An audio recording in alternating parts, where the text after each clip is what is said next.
Sino nga ba si Atty. Guanzon at bakit siya napaka-kontrobersyal? Viral ngayon ang isang video kung saan nagsisisigaw si Atty. Guanzon sa mag-asawang Chinese. Grabe, di ba? Napakatapang. Pero alam nyo ba ang ugat ng init ng ulo niya? Ayon kay Atty. Guanzon, napahiya siya nang sabihan siya ng mag-asawang Chinese na bumili siya ng face mask dahil sa kanyang pag-ubo sa loob ng mall. What? Pero teka muna, bago natin husgahan si Atty. Guanzon, kilalanin muna natin siya ng mas malalim. Saan nga ba siya nanggaling? Si Rowena Guanzon ay pinanganak noong August 29, 1957. Sa kasalukuyan, siya ay 68 years old. Ang kanyang lugar na pinagmulan ay Cadiz, Negros Occidental. Alam nyo ba, hindi lang siya basta-basta. Galing siya sa isang kilalang pamilya, ang pamilyang Guanzon na may-ari ng malalaking asyenda, kaya masasabi nating may kaya sila sa buhay. Wow! At hindi lang sila mayaman, sikat din sila sa katalinuhan. Ang tatay niya, si Sixto Rojas Guanzon, ay isang respetadong huwes o judge ng Regional Trial Court. Oh my gosh! Ang nanay niya na si Elvira Causing Villena ay isang abogada din at dating vice mayor ng Cadiz. Ibig sabihin bata pa lang si Atty. Guanzon, nakita na niya kung paano maglingkod sa bayan ang kanyang matatalinong magulang. Wow! Sa ganyang pamilya, natural lang na napakatalino rin ni Atty. Guanzon. Nag-aral siya sa Silliman University High School.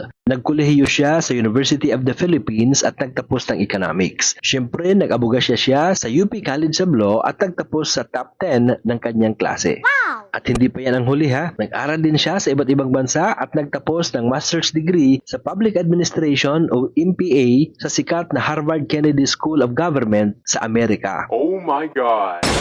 Sa dami ng natapos niya, hindi na nakapagtataka kung bakit ang taas ng narating niya sa serbisyo publiko. Alam mo bang nagsimula ang kanyang karera noong 1986 matapos ang People Power Revolution. Siya ay na-appoint bilang mayor ng Cadiz, Negros Occidental. Imagine, siya ang pinakabatang alkalde noon sa Pilipinas, sa edad na 28 lang. Kinailangan pa raw niyang magdala ng baril noon para protektahan ang sarili dahil sa banta ng mga kalaban. Talagang lumalaban ang babaeng ito. Naging commissioner siya sa Commission on Audit o COA at naging commissioner din siya sa Commission on Elections o COMELEC at dito siya lalong sumikat at naging boses ng kababaihan at ng batas.